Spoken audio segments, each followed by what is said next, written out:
We live in a virtual world that even physical talking is meant to be virtual chatting. We all love technology. In fact, it has become our better half or our mate.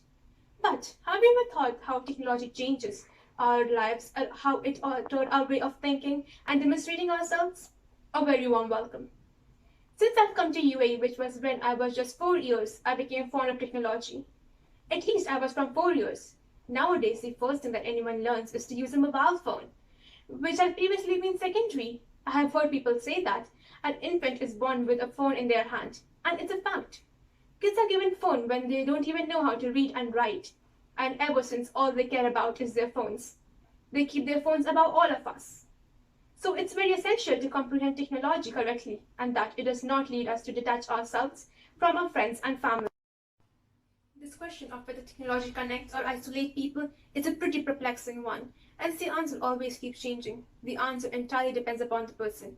Before we jump into a conclusion to this question, I would like to know approximately how much time do you spend on a mobile chatting with your friends or watching a video?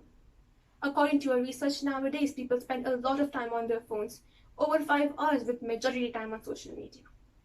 Social media was developed to connect with people who cannot go and meet personally, but now it has become a medium for talking to all the people, even within our own building. There are people who text their parents and siblings as well, who are just in the next room. I know it's hard to believe, but yeah, it's true. As soon as you step out of your house, you will see people glued to their screens and not interacting with others. In fact, in family gatherings, people switch on their phones as a medium to escape real life. This feeling of not getting involved in conversations but in our devices is due to our restlessness of not being connected to people. This irony instead detaches us from reality. Why does this question matter a lot in our life? I think so because through this we are putting ourselves into trouble. Trouble in not only how we relate with others, but also trouble in how we relate with ourselves. We are getting used to a new way of being alone even when we are together. People want to be with each other, but also elsewhere, connected to all sorts of places where they want to be. People want to customize their lives. Even if you want to go to a broad meeting, you only want to pay attention to the bits that interest you. Genuinely, most of us do that. Even I do. And believe it's a good thing, but it's not. You end up concealing yourself from others. I have routinely heard people say that I would rather text than talk in person. Radically, even I say. One thing that I've noticed when people talk in person is that conversations take place in real time, and one don't have enough time to deliberate or regulate what they're going to say next. While in texting, we get to edit or delete our real self. In a couple of years, an advanced form of Siri or Google Assistant will be available, which will replace our friends. It will pay heed to all what we say when others won't. The feeling that no one is listening prompts us to use our machines and make them our best friends. I conjecture it's technology will support us the most when we are vulnerable. And we are vulnerable.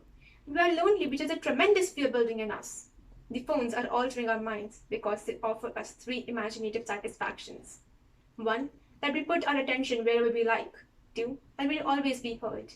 And 3. That we will never be alone. The third one affects us the most. As soon as we feel alone, we grab our phones. We think this is just for our problems, but in reality it is not. We as children have surely heard our parents ask us to get away from our devices and go out and play. Due to the advancements of technology, all we do is sit at home and play on our tabs or Xbox. This behavior of ours detaches us from our friends. When it's our age to play, we all sit at home and waste it in our devices, never realizing that going out and playing can be equally fun. A few decades ago, when games like PUBG and Fortnite didn't exist, Jublans used to go out and live the time of their lives. So you see how technology has not only changed our lifestyle but also our way of playing. Society's reliance upon technology for companionship is a method for further isolation, loneliness, and unhappiness. Technology not only changes what we do but also who we are. After all this also, technology connects people substantially. If you want to talk to a person, say a friend who lives in another country, what will you do? The first thing that comes in our mind is to make them our friends on a social media site. This is the best and the easiest way. Moreover, it's free of cost.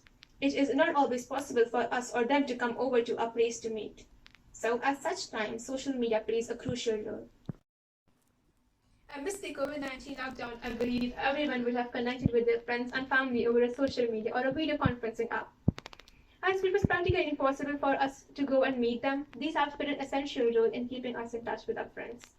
It is been said that Technology is the best way it brings people together. I truly agree with that, and I'm sure you do. This question about technology connecting or isolating people will never have a fixed answer. As I've said earlier, it varies from person to person. Technology is neither a sin nor a virtue. It completely depends upon how you use it. If people try to see the beauty of the personal conversations, maybe no one will feel lonely and everyone will be blown with happiness. We need to engage in face-to-face conversations to develop socially. Above all, we need to use technology in a way that doesn't drive people apart, but becomes a means of bringing people together. Whether you want to make technology sin or a virtue, it's your wish. The ball's in your court.